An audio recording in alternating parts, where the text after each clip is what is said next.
reports from other facilities, including NBC, that the ground war has now begun in Kuwait. We'll, of course, keep you up to date on that, and when we find out anything more, we'll let you know right away, of course.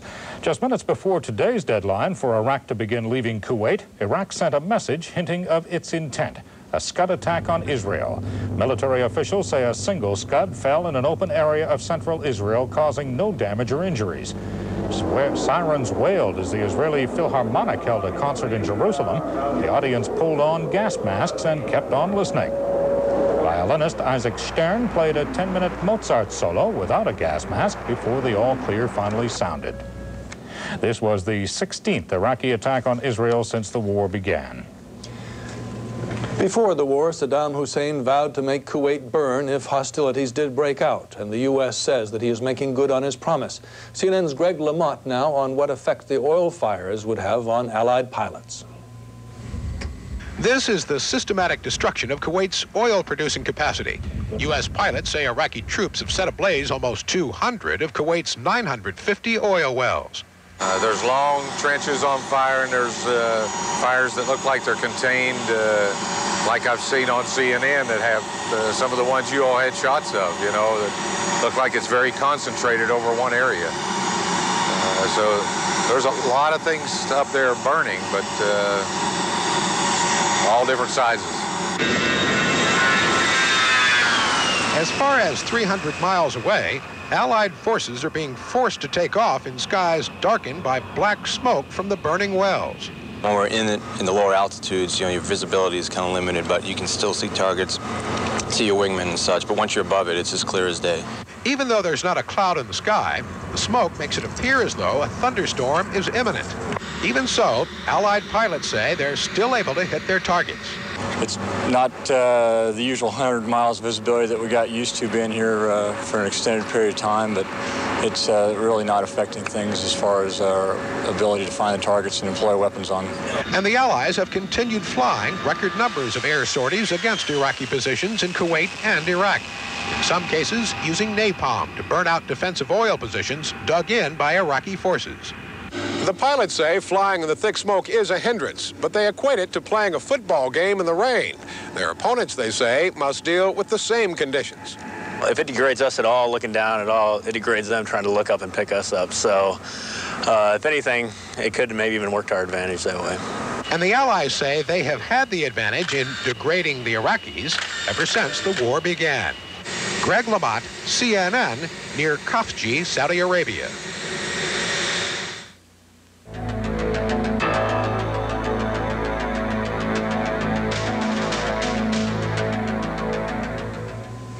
There are increasing signs and strong reports that the Allied ground war to take back Kuwait from Iraq has already begun. Let's go now to the latest, to the Pentagon and Wolf Blitzer. David, we're standing by. We understand that the White House later this evening will be issuing a statement, but all indications here at the Pentagon are from informed sources that the long-awaited ground war has now actually started, that the U.S. and the Allies are moving into Kuwait and into Iraq, trying, of course, to get this final phase of the war over as quickly as possible. There are no specific details, but we do know that massive numbers of tanks and troops have been poised now for days, obviously, indeed for weeks, preparing the battlefield, and the order has now been given by all accounts that we're receiving here.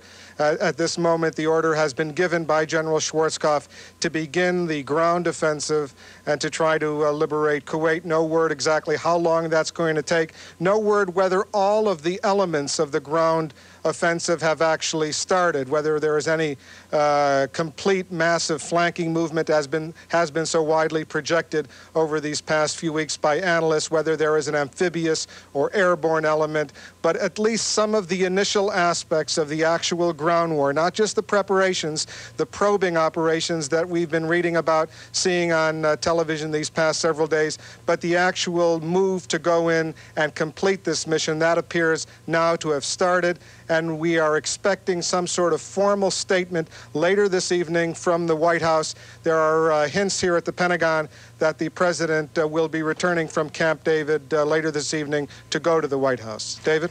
And Wolf, it's about 4:37 in the war theater now, meaning that this ground war has begun with the troops having from 2.5 to 3 hours of darkness before daylight comes, and what that would mean militarily. So I'd like you to talk about that a bit. Well, David, one source told us earlier this evening that the moon suddenly disappeared, as of course everyone was anticipating, around 7 o'clock Eastern time. That could have been an element. Certainly it should come as no great surprise, since all signs throughout the day had been, once this Saturday noon deadline came and went, the ground war, all of the ingredients for the ground war had been set in motion. The authority had been given even in advance of the actual noon deadline to General Norman Schwarzkopf, the commander of Operation Desert Storm, to make the final tactical decision when he felt the moment was right to order the tanks, the armored personnel carriers, the artillery pieces into actual motion. And as I reported a few moments ago, those indications that we're getting now at the Pentagon is that the order has been granted and the offensive has begun. Wolf, General Kelly earlier today said there would be no doubt that we would certainly know, and that the Pentagon and perhaps even the White House would be making announcements at an appropriate time after the ground war started. Right now, where you are, it might not seem like it's all starting. What can you tell us about the corridor activity and the pace of things at the Pentagon? Very much like it was on January 16th when the air war began. There are officials here, of course, that are in their office, senior officials in the National Military Command Center. There is, though, no dramatic movement in the corridors. I don't see officials running up and down the corridors as I did see on the evening of January 16th. There's no panic. There's certainly no scurrying around here. Very calm. This game plan had been set in motion now for months. It has been rehearsed. It has been carefully gone over from every logistical intelligence supply point of view, and it now seems to be unfolding. Wolf Blitzer will be back. Thank you very much for that update. And the ground war goes on in the Gulf region. We'll be back with more coverage after this.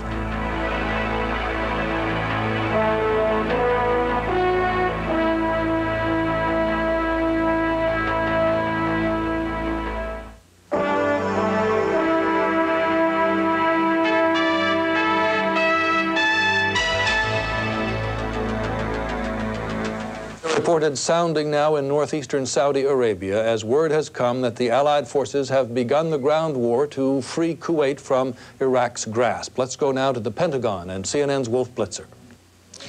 Yes, David, as we reported, the ground offensive now appears to have started. Indications are that the president or one of his spokesmen will be issuing a statement within the next hour or two. The president appears to be getting ready to leave Camp David and return to the White House. There will be some formal announcement that this final phase of what the U.S. and the Allies have called Operation Desert Storm has actually started. There, as I said earlier, should be no great surprise. All indications throughout the day were that the president had finally given General Norman Schwarzkopf authority to begin this final phase of the air, land, and sea war at the moment that he felt was tactically, logistically the best moment. That a moment now appears to have started. That moment appears to have come, and tanks and other armored vehicles are rolling across the border, going into occupied Kuwait as well as into southern Iraq in what has been billed and probably will turn out to be the most massive ground invasion since World War II.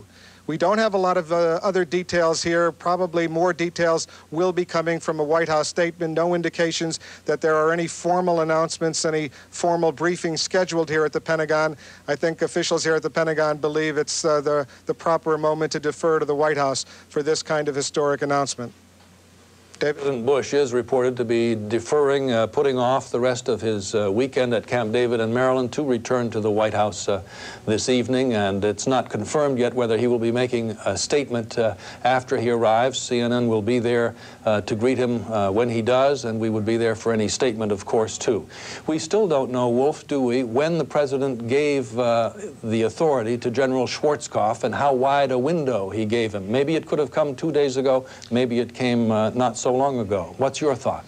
David, we were told earlier today by a senior Pentagon official who asked that his name not be released that the authority was given to General Schwarzkopf in advance of the noon Saturday deadline. The authority was given to him stipulating that if the Iraqis made no move to begin their withdrawal from Kuwait, if there were no authoritative declaration by the Iraqis that they were prepared to meet the U.S. conditions for the withdrawal, General Schwarzkopf received the authority to determine, based on his judgment, the judgment of his commanders, when the best moment to begin the ground offensive should occur. And we believe that that authority was granted in advance of the noon deadline earlier today. But we don't know exactly when General Schwarzkopf received that order to go ahead with the ground offensive. Certainly in these days leading up to the deadline today, the U.S. and the Allies were preparing the battlefield, intensifying the number of airstrikes, trying to take out as much of Iraq's military capability as possible in order to avoid large U.S. and Allied casualties. No word, of course, on what is expected, whether this is going to be a very short ground defensive or prolonged battle. All indications earlier are, though, that the numbers released of confirmed tank, armor, and artillery killed, Iraqi vehicles destroyed, we're approaching the 30 to 40 and perhaps even the 50% level. And for weeks, senior Pentagon officials had been saying that once that level had been achieved by the air war, the moment to begin the ground offensive would be best. And that, of course, seems to have occurred right now. All right, Wolf Blitzer, we'll give you an opportunity to check with some of your sources there. I know this is a fast-breaking story and there's a lot to gather. Give you a few minutes to do that. Let's go now to Riyadh, Saudi Arabia. In parts of that country, there are sirens sounding. We have Mike Chinoy live, and let's see what's going on where he is. Mike. Well, sirens began to go off here about 5 or 10 minutes ago, and eyewitnesses saw at least 2 Patriot missiles launched somewhere in the center of Saudi Arabia. There was a large explosion shortly thereafter. It is not clear if that explosion was the Patriots detonating the Scuds in the air or a Scud warhead hitting. There's no information on exactly what came down, and it's obviously much too early to say anything about casualties. This came about 9 hours after the deadline that President Bush had set for Iraq to pull out of Kuwait had passed. At about the time of that deadline, you'll recall, Scud missiles were launched towards Israel. And now with this Scud launch, it appears that Saddam Hussein is sending a message to Saudi Arabia about what he thinks of the Allied demand for his withdrawal. That's about all we know at the moment. The sirens are still wailing. You can hear them in the background. And we're continuing to monitor this situation closely, and we'll keep you up to date as any new developments or information become available. Okay, Mike, one quick question. Are you operating under Saudi restraint from showing the skyline during attacks? That's correct. There are strict rules here for very understandable reasons of military security that limit to a considerable degree what we can show you, particularly during an attack, and also what we can say. The Saudis obviously do not want to provide any information that can be used by the Iraqis to in any way adjust where they aim their Scuds to have a more effective impact here. And there go the sirens again as we leave here for a moment. Hear another siren again. We can hear them indeed. We're listening with you, Mike. Go ahead. That's correct. The sirens are echoing. They've just gotten louder now. Been going on about 10 minutes or so. Have they always been that loud at your location? All right, that is, we think, the all clear. So this alert now is over with, as I said, eyewitnesses reporting 2 Patriots launched and an explosion reported. We do not, as I say, know yet the details about what landed or whether there was any damage or casualties. We'll be back with you a bit later for those details, Mike Chinoy in the Saudi capital. Thank you very much. Let's go now to the White House. President Bush is expected back within the hour. Our senior White House correspondent, Charles Bierbauer. David, we're led to understand that the president will be here about 9:30 Eastern time, and the presumption, though we do not have the detail yet, is that is when he will give out the specific information as to just what is taking place over there or what he has ordered. Let me pick up on a point that Wolf Blitzer made a few minutes ago. This land operation obviously did not start at noon when the deadline was passed. This has taken some time to prepare. A senior administration official I talked with today said at that time that we're in a movement phase. So a whole lot of things had to take place to get things in gear, into position, ready to roll. The official made the point of saying the president could have stopped it at any point, meaning that had the Iraqis responded positively to the proposal for a withdrawal, all those preparations could have been halted or could have been put on hold rather than continue to the phase that we now understand them to be at. So this is a sort of procedure that does take days, and in fact really has been in the process of building up over weeks and months. As to when the order to go into the ground phase was precisely given, well, it would have been perhaps a couple of days ago to allow for this kind of final buildup, final movement into the ground phase of the war. The other thing to point out, as has been mentioned numerous times by Defense Secretary Cheney, is that you don't simply end the air war and start the ground war. That what you do is you add on elements to the existing process, the air war, by moving your ground troops, perhaps moving amphibious landing troops onto the beaches of Kuwait at some point. All those things now start to come into play. David? Indeed, Charles, a massive increase, a ratcheting up of violence promised today at the Pentagon. Wolf Blitzer is there. Wolf. Yes, David. In addition to the actual movement of tanks and other armored vehicles, Allied vehicles, into occupied Kuwait as well as into southern Iraq, we are now getting initial reports, preliminary reports from well-informed sources that large numbers of Iraqi soldiers appear to be surrendering. Some of them, these are not the top-of-the-line Republican Guard, the elite soldiers, but some of the secondary and even tertiary soldiers, if I can use that word, are really along the front in southern Kuwait. There are indications that, and Pentagon officials had been warning that this could be the case, that there would be large numbers of Iraqi troops that would surrender.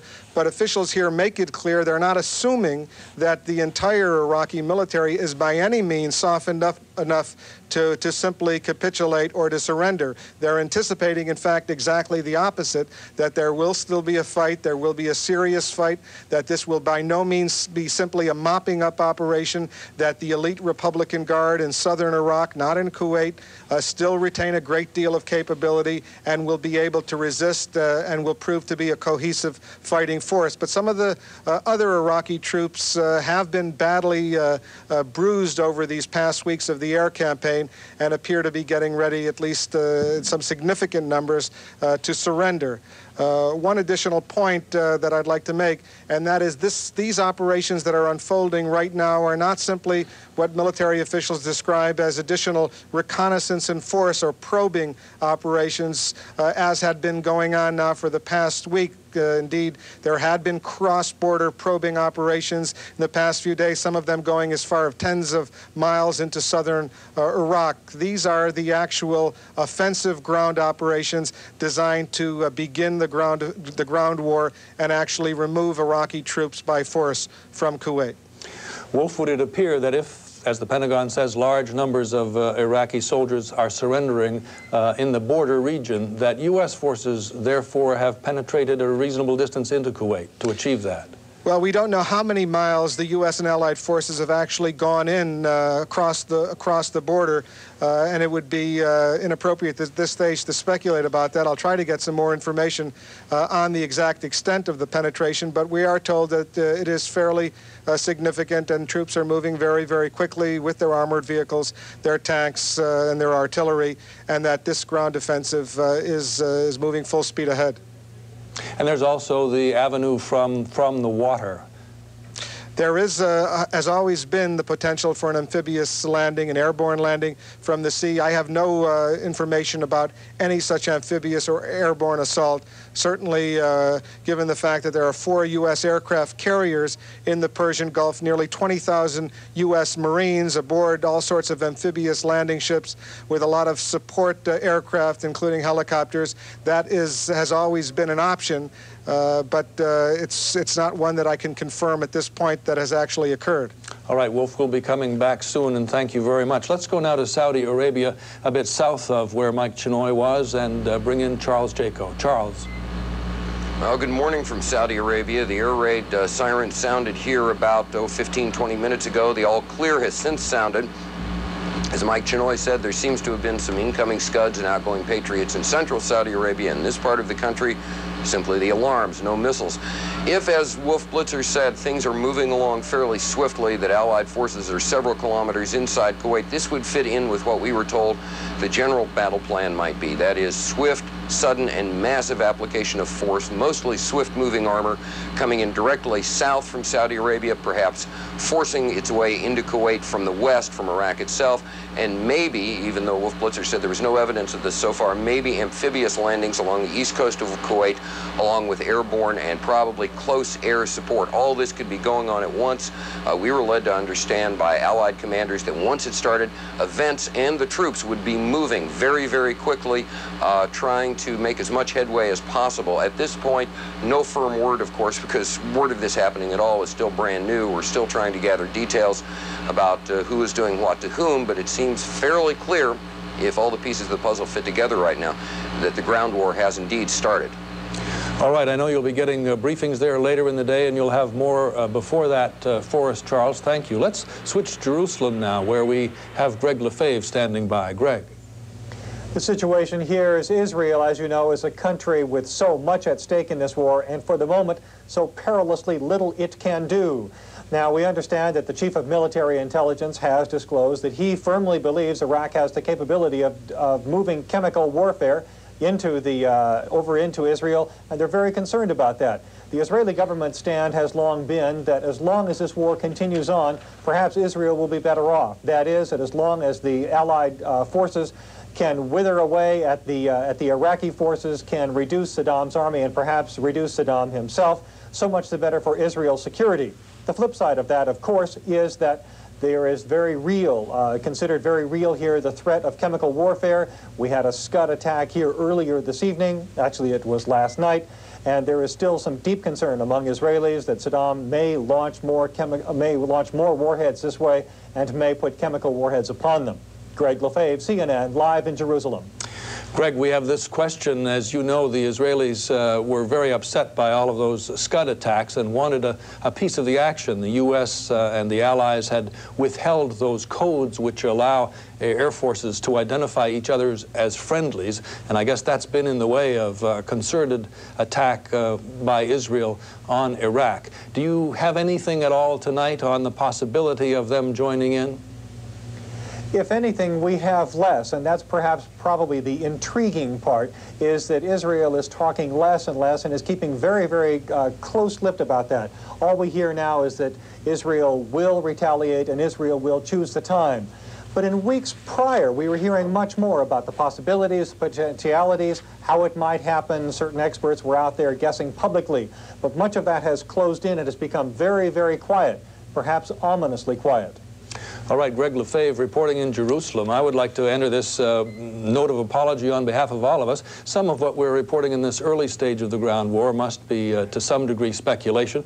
We hope you'll forgive us. We'll try our best not to deliver anything to you that we don't really know. But if we skirt along on that issue, we hope you'll forgive us. And we go now to the Pentagon and Wolf Blitzer for some more.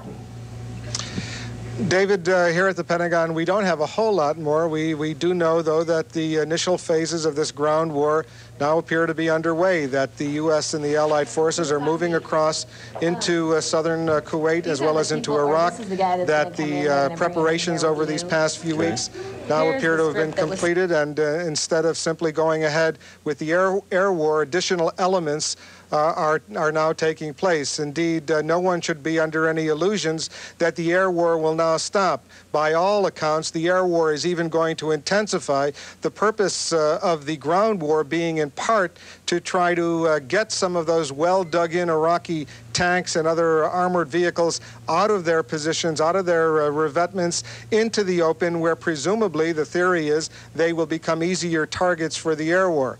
And certainly the number of sorties that the U.S. and allies have conducted over these past few days in the Kuwaiti theater of operations, which means not only Kuwait proper, but also southern Iraq, the area of Iraq nearest to Kuwait. In the Kuwaiti theater of operations, the airstrikes, the number has increased from about 600 a few days ago to 800 to 1,000, and over these past 24 hours to over 1,200.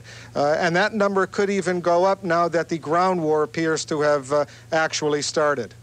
Right, Wolf, in less than 25 seconds, it will be 9 o'clock Eastern Time. President Bush is on his way back to the White House from Camp David. We apologize for some distracting noise during the earlier part of Wolf's report. We were setting up some other things here in the Washington Bureau. The ground war has begun in the region of the Gulf to take back Kuwait from Iraq. There are many signs that the ground war is underway, and we'll be having more reports after this.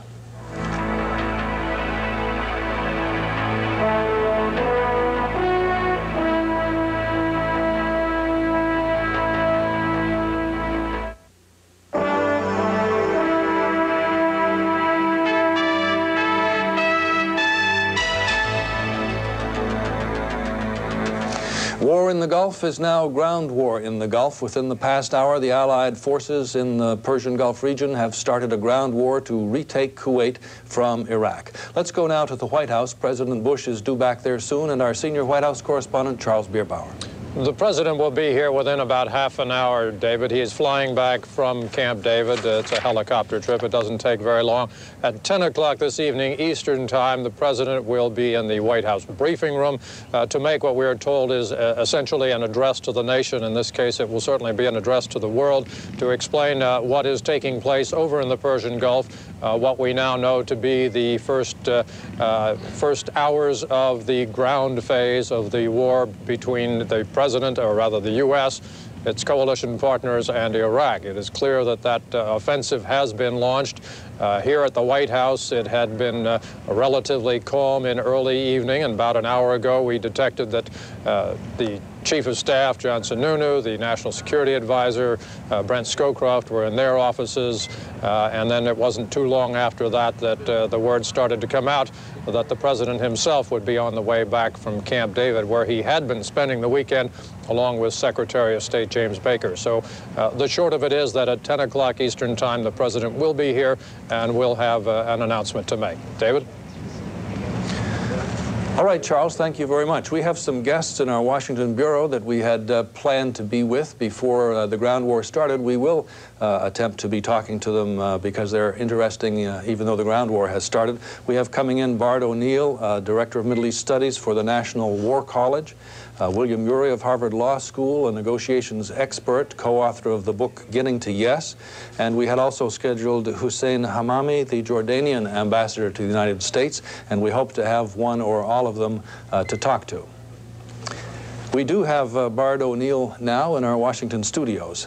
And, sir, the ground war that everyone had feared is now upon us. Let's get your initial reactions. Well, I think, David, that this is a logical culmination of a very integrated strategy. I think the United States reached the conclusion clearly yesterday that Saddam Hussein had no interest in meeting our conditions for unconditional withdrawal. I think if there were any second thoughts, his extensive destruction of the oil fields and the atrocities and the launch of a Scud on Israel, at the same time that he was talking about waiving other UN resolutions, indicated that he wasn't serious. President Bush, we just have it firmly now, will be giving a talk to the nation at 10 p.m. He will be in the briefing room at the White House, presumably take some questions too. What kind of message do you expect from him, and do you expect it to be long or short? What exactly? Well, I would imagine he would be short and to the point, basically saying that he had no other course of action. He regrets this, but he trusts in the professionalism and the capabilities of our armed forces, and that's what I would expect. And as you look at the picture now, how do you think it will end up? Will the Allies keep going until Hussein is somehow removed? Is that an ultimate goal? Well, I think that that's a goal that we would like to see achieved. However, I think the name of the game is really to surround the Iraqi forces in Kuwait, as General Powell said a long time ago, surround them, kill the army, essentially push the Iraqis back to the borders of Iraq, and then at that point, perhaps stabilize and see what happens. I don't envisage us driving all the way to Baghdad to directly go after Saddam Hussein. Saddam Hussein is certainly not described as someone without his faculties. He has demonstrated an uncanny ability to surprise people, certainly sustaining the 8-year war with Iran. He must be believing that he will make some kind of large point by accepting this ground war. And I wonder your assessment of his military ability even facing this onslaught. I think he's militarily incompetent. I think General Smith the other day put it well when he said he'd probably go down in history as one of the worst commanders of all time. But I think even beyond that, he's a very bad grand strategist. I think he's miscalculated consistently. He's miscalculated the reaction in the Arab world. He's miscalculated the reaction in the Muslim world. He's miscalculated the staying power of the coalition. He's miscalculated the willpower of the American people. And worst of all, I think he's miscalculated George Bush. As a grand strategist, I have to give him the lowest marks. I think he's miscalculated again. All right, Mr. O'Neill, we're deciding where they're going to tell me to go next, and I haven't heard that yet. Okay, we're going to someone named Salinger in Saudi Arabia. Well, it's Rick Salinger in Central Saudi Arabia. I apologize. If they would tell me, I'd use it. Go ahead, sir. Okay, what we can tell you is this. Just a short time ago, the air raid sirens began to wail here in central Saudi Arabia, and then that was followed by the distinctive sound of 2 Patriot missiles being launched into the night sky. Now, witnesses could see the Patriots go up. What they could not see is a Scud missile coming down being intercepted by the Patriots. They did see a large flash as something hit the horizon, but what we are not clear of at this point is whether the Patriots succeeded in intercepting a Scud missile. Right now we do have crews on the way to the scene of where whatever came down hit the ground, and we hope to give you more information later on in whether or not there was any damage. We checked with the Joint Information Bureau here at Central Command, and they will provide no confirmation that a ground war has begun and no confirmation that any Iraqi troops have given up at this point. That is not surprising. We did not expect to get such word from them. They said they would simply go ahead with the war and let us know later on. Reporting live from Central Saudi Arabia, Rick Salinger, CNN. Rick, just to check back with you one more time, this was the second Scud attack today, was it not? And what time did the first one come? This is the first one that we've had here in central Saudi Arabia. Much earlier in the day, yesterday morning, eastern Saudi Arabia had one that fell harmlessly into the desert. All right, and there was one also in Israel. We apologize for the mix-up with your name. Rick, we'll be coming back to you as the night continues. Still in our Washington studios is Bart O'Neill, the Director of Middle East Studies at the National War College. He's been listening in to all of this as it evolves. And when we were last talking with him, he was saying that Saddam Hussein, he isn't trained as a general, is pretty much of a military... what was your adjective? Well, I think he's incompetent. As a military leader, and I think General Smith, who I was citing, put it well when he said he'll probably go down in history as one of the worst commanders of all time, and that may not be an exaggeration. His forces are reported by Pentagon sources, the ones furthest south toward the border, to be surrendering in fairly large numbers. But the troops who are down there, would you expect that of them? Yes, that doesn't surprise me. Given the intensity of the bombardment, I think it's had a psychologically destabilizing effect. And of course, today, the Air Force and the Navy surged in their capability, which means the airstrikes probably became incredibly intensive. And then with ground forces moving swiftly and rapidly, this wouldn't surprise me at all. We also had reports of an increased roundup of Kuwaiti citizens, especially from Kuwait City, from the capital there. Did you expect anything like that to happen? I expect anything from Saddam Hussein, and when I was talking before about his incompetence when it comes to grand strategy, this is one of the things I had in mind. Yesterday, he is trying at the last minute to pull his chestnuts out of the fire, and at that same time, he's starting to engage in these atrocities. And it's hard to reconcile that with an attempt with the Soviets to agree to waive the UN resolutions that will hold him accountable for atrocities. There seems to be a disconnect here between his goal, if in fact it was his goal, to disengage at the last moment, and what his behavior is. Well, let me try this one on you just to see how you'll react. Has Saddam Hussein isolated his troops the way he has, including the Republican Guard, and set them up for martyrdom? Would that serve him? I don't know whether he's done that consciously or not. It wouldn't surprise me that he would be willing to take heavy casualties, particularly on the southern front, in the hopes that somehow this would be the last thing that could win him credit in the Arab world. But I'm not sure that he would want to lose large numbers of the Republican Guard, inasmuch that they play a role in securing his regime. My guess is that Saddam Hussein right now is in a state of great confusion. Command and control has probably broken down. We've probably jammed it and created lots of uncertainties on the battlefield. He's probably scrambling. All right, let's go back to the Pentagon now, and Wolf Blitzer, and thank you, Bart O'Neill, will be back here too. Go ahead, Wolf. Yes, David, we're now receiving some indications that after the president does make his address this evening, there possibly could be some additional briefings here at the Pentagon. We don't know whether General Colin Powell or Defense Secretary Cheney will be involved in those briefings, but certainly their initial indications are there.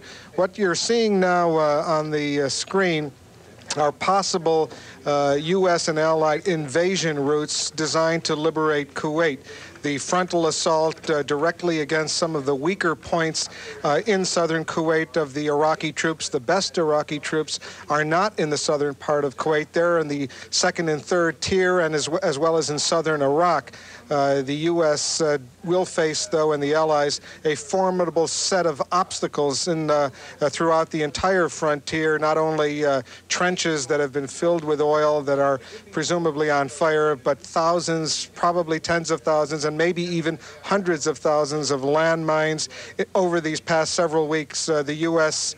and the other allies have dropped a lot of bombs designed to try to trigger and destroy those landmines.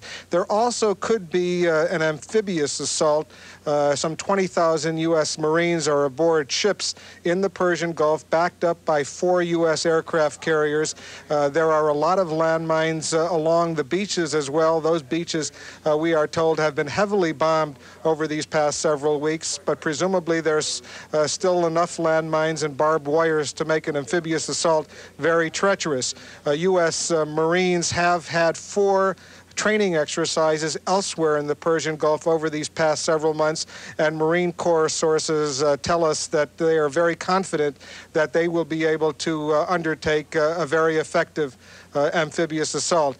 Presumably, though, what we could expect as part of this land, sea, and air campaign would be a joint land invasion as well as an amphibious assault, including also an airborne assault. There are Marine Corps airborne units and Army airborne divisions. The 82nd Airborne Division from Fort Bragg, North Carolina, has actually been in Saudi Arabia since early August, shortly after the Iraqis invaded Kuwait.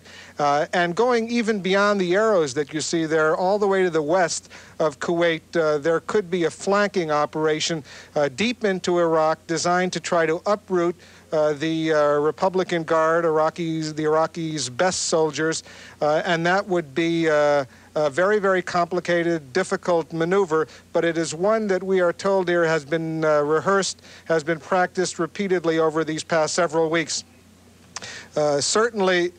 Certainly a lot of this game plan will not only involve the U.S. There are British troops in place, French troops, Egyptian, Syrian, and there are plenty of Saudi ground troops as well. And for more on what we can expect from Saudi Arabia, let's go to my colleague in Saudi Arabia, Charles Jaco. Saudi Arabia's army has already been tested in battle. It's fought to free the Saudi town of Khafji from Iraqi troops.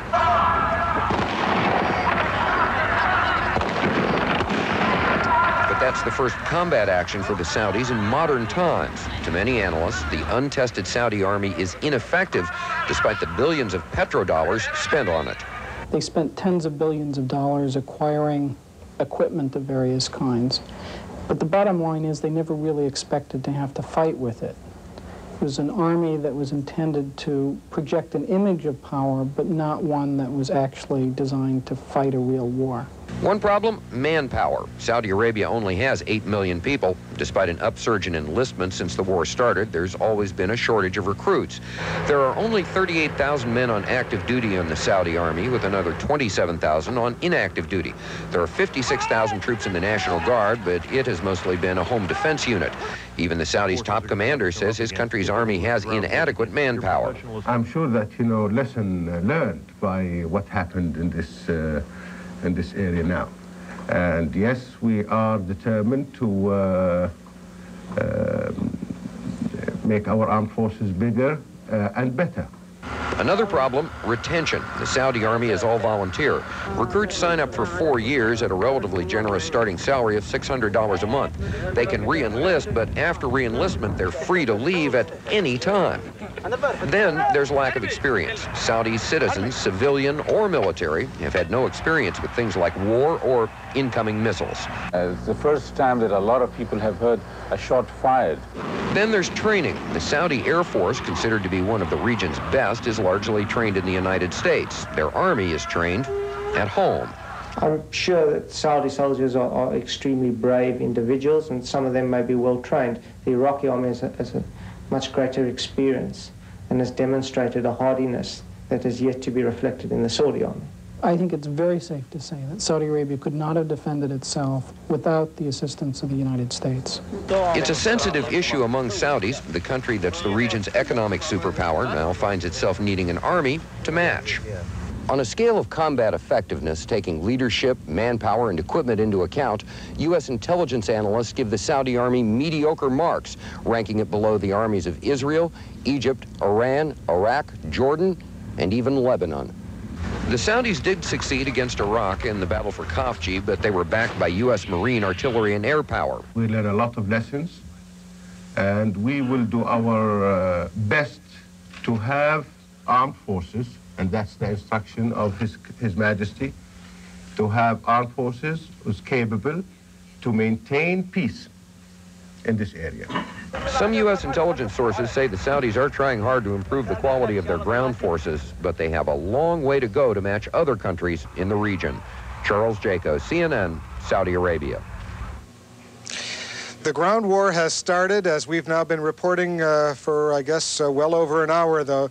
And we don't know exactly the way the U.S. and the Allies have started this ground war, but certainly one thing that is clear is that the Iraqis have an elaborate set of defensive fortifications based on some Soviet military doctrine. The initial line of fortifications not only includes landmines, but barbed wire and deep trenches filled with oil that have been set on fire. In recent days, the U.S. Marine Corps has dropped napalm on some of those oil trenches in order to try to extinguish those fires. The second set of defensive reserves involves what the Iraqi military calls their strategic reserves, including some mechanized divisions, some armor, a lot of artillery. They presumably would be used to come up and help the initial round of defense if the U.S. and the Allies managed to get through that.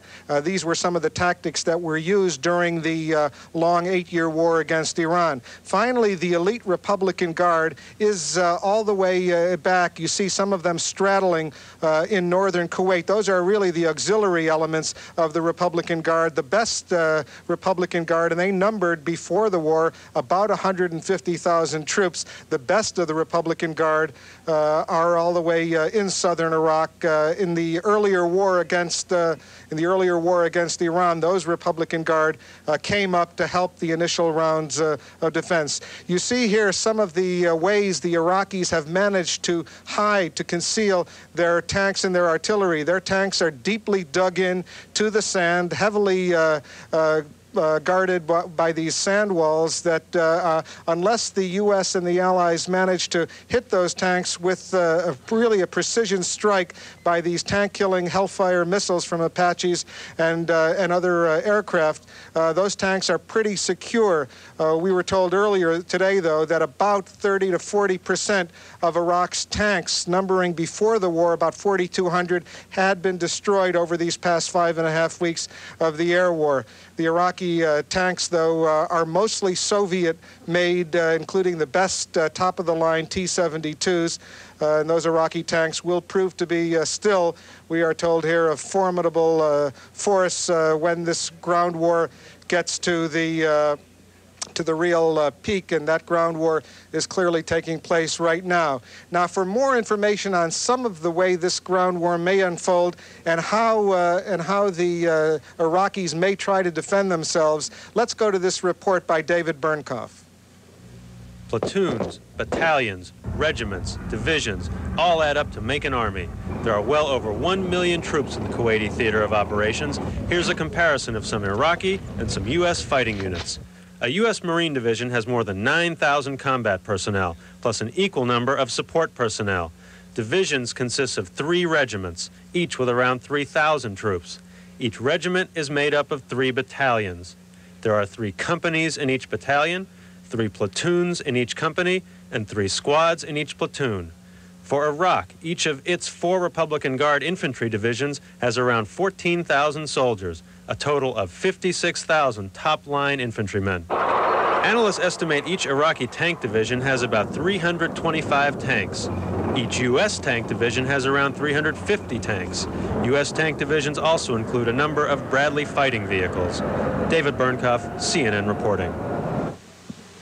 We have just been informed here at the Pentagon that there will be an Operation Desert Storm briefing here later this evening in about 1 hour, 10:30 Eastern Time. We do not yet know who the briefers will be, but it will be after the White House statement, the statement that we're expecting from President Bush on the start of the ground war, the start of the ground offensive designed to remove Iraqi troops by force from Kuwait. For more, let's go back to our Washington Bureau with David French.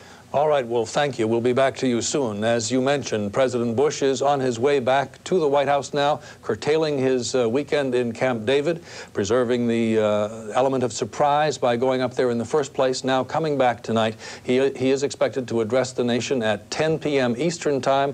That's a little more than a half an hour from now, in the briefing room at the White House, we believe. And if so, he would probably be able to take some questions there. It's believed that he'll have a short statement on his reasons for starting this ground war. Bringing you up to date, there have been some Scud attacks launched against Israel and Saudi Arabia today. Patriot missiles were fired. There are no reported injuries from those attacks yet. The ground war started about an hour ago. The deadline for that had expired about 9 hours before it was launched. Let's go now back to Riyadh and Rick Salinger for the latest from there. Rick. Well, as you mentioned, this is a two-way affair, not only U.S. and allied forces going into Iraq and Kuwait, but the Iraqis apparently fighting back. Air raid sirens began to wail here in central Saudi Arabia about 4:45 in the morning. We're just about 2 hours away from the sun coming up here. Patriot missiles were seen being launched into the sky. However, it wasn't immediately clear whether the Patriots succeeded at intercepting the Scud missiles.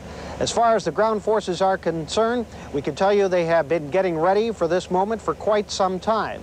In the past several hours, they have been breaking through the sand berms that the Iraqis had erected along the border with Saudi Arabia. They've been using giant bulldozer blades attached to tanks to break through those berms and to create, if you will, an invasion gateway. Those tanks were followed by M1A1s, APCs, and Bradley fighting vehicles to create a pathway into Kuwait and Iraq. We can tell you also that the troops say they are ready and have been ready for quite some time, wanting to get the job done and go home. We were told that the word came to General Schwarzkopf shortly after the deadline for the pullout from Kuwait passed. He was given the green light from Washington in order for a ground invasion to begin. We were led to believe that they would try for an element of surprise, but if a ground war has indeed started, that element of surprise may not be a factor here because it came so quickly after the deadline passed. What has been happening at the other end over the past 24 hours is that the Iraqis have been setting large numbers of fires inside Kuwait to oil wellheads, according to the Allied forces. In fact, the number that we have is 190 separate wellhead fires, creating a very large black cloud of smoke drifting over not only southern Kuwait, but northern Saudi Arabia, down into Bahrain and Qatar. Just what a factor this will be, we are told, is really rather limited. Pilots report having some difficulty, but overall it should not be a major factor, especially on the ground. And in fact, in some cases, it could even be a help, creating a screen rather than a hindrance. So we are awaiting word here from Central Command on exactly what operations are going, but Central Command will certainly not give us the word until after President Bush has spoken, and then, as Wolf had said, there is word to come from the Pentagon as well. Now, it's not just the United States that is fighting this war. It is a multinational coalition in the truest sense. A U.S. General, Norman Schwarzkopf, commands this force. 527,000 U.S. troops make up the vast majority of this nearly 750,000 member coalition. But it is far from their war alone. The British have 40,000 troops, making up the second largest contingent. It's a force described as having excellent morale, training, equipment, tradition, and leadership.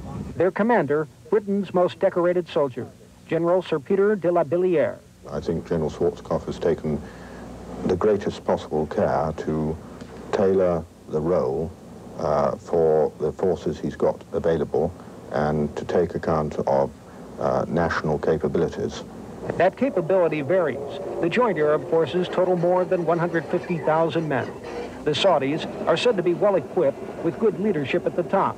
They won the Battle of Khafji, fighting not only for a principle, but for their own land. No one has more at stake than the Kuwaitis. 7,000 of their soldiers escaped the Iraqi occupation and are now fighting with volunteers to liberate their country. But their numbers are relatively small. Much of their equipment is now in Iraqi hands. Egypt has some 36,000 highly trained armored troops here with valuable desert training. Fighting ability of the Arab allies, some of the forces there are well known. The Syrians themselves are an extremely good army. I would rate it in some senses better than the Iraqi army. The French have fielded a force of 14,000, including the historic Foreign Legionnaires. The French are well equipped for a strong supporting role on the ground and in the air. It is again one of the few coalition contingents with desert experience. Otherwise, they have no desert warfare experience, they have no large-scale conventional warfare experience. And we have to see how our units will be up to that. It is indeed a multinational effort to get the Iraqis out of Kuwait. 33 nations, 6 of them playing non-combat roles behind the scenes, such as Singapore. Singapore has sent a humanitarian medical mission to the Gulf to assist the British Rear Hospital in looking after potential casualties from the war. Casualties that may come from a war that will test the unity of forces divided by such things as language, culture, and religion. Now, many of the countries have sent contingents that are relatively small and ill-equipped. But when you combine them with the forces of the United States, France, Britain, Egypt, and some of the other countries, they are now part of what can be described as the largest and mightiest military machine on Earth. But how mighty they are and how weakened the Iraqis have become will receive the true test in the coming hours and days. David? Indeed, Rick, and thank you very much for that report. Let's go to another part of the country you're in. Greg LaMotte is standing by in Saudi Arabia, too. Greg. Well, David, we're taking a look at some pool reports that have just been released. This is day-old information, mind you, and is information that was released just prior to the ground war officially starting. What we're being told is that fierce armor and artillery duels, probably the biggest engagement of land forces so far, raged into its second day, which would now be its third day, as Marines and cavalry units started pushing their way toward Kuwait. We're told that many Iraqi prisoners, as many as 100, surrendered under fire. That word from Tiger Commander Brigadier Colonel John Sylvester. What we're being told about this in this pool report is that American and Army and Marine units clashed for 2 days of intermittent fighting, and they were able to get Iraqi forces to surrender apparently in a fairly large way, although this information has yet to be confirmed. These engagements along with Marines and Army units along the border, both along the Kuwait and Iraqi borders, I can tell you just from a personal perspective that I got a chance to spend about 2 weeks with some Army units along the border. And these people have been out there in many cases for about 6 months, just to give you an idea of their own psyche. They've been living in conditions that are in some cases untenable. They have been living in the desert, eating prepackaged food, sleeping in tents, small tents on small cots. Each day, back-breaking work, doing sandbag work, digging holes, and in many cases all they would have to do is they'd get their camp set up and then be told a few days later, time to pick up and move closer to the border. So for these people that are apparently engaged in this invasion of Iraq and Kuwait, these people are mentally ready to do what they are doing. As one soldier put it, talking to another I overheard, he said, "We've been out here for 6 months. If I don't get to kill somebody soon, I'm going to kill somebody." The level of frustration out here is great, but I can also tell you there is great fear. Many of these people said we would just assume let the planes do what they've been doing for the past month or so, but if it takes us going through Baghdad, they say, to finish this war and finally go home, that's what we are prepared to do, and apparently that is what's going on. Greg Lamont, CNN Live, Saudi Arabia. And Greg, those sounds in the air aren't commercial, are they? No, they are not, and they've been going on all night long, almost every 60 seconds or so. All night long, you try to get some sleep. You're sitting right next to an area where some military actions are going on, and it's quite difficult, but it is more of a sign of what's going on right now, and that is a major offensive. Greg Lamont, thank you very much. Up there toward the north in Saudi Arabia tonight as the ground war has begun. Let's go to the Pentagon now, and again, Wolf Blitzer. David, we're standing by here at the Pentagon. Within an hour at 10:30 Eastern Time, we're expecting a statement by a Defense Department official. Unclear at this point who that Defense Department official will be, whether it will be Defense Secretary Cheney or Chairman of the Joint Chiefs, General Colin Powell, or Pete Williams, the Pentagon spokesman, or someone else. There's no official word, but we do know that that statement will come after the President makes his address at 10 o'clock in less than 30 minutes from the White House. All of this, of course, signaling the actual start of the ground offensive. U.S. officials here making it clear that the ground war, the ground offensive, is yet another ingredient of this combined air, sea, and land battle plan that has been so carefully planned out over these past several months. We're also told that the initial indications are that the Iraqi troops, at least along the front line, and these are the secondary Iraqi troops, have been surrendering in relatively large numbers, although we shouldn't come to any conclusions that this is by any means going to be certainly not going to be a mopping up operation. Wolf Blitzer, CNN, reporting live from the Pentagon.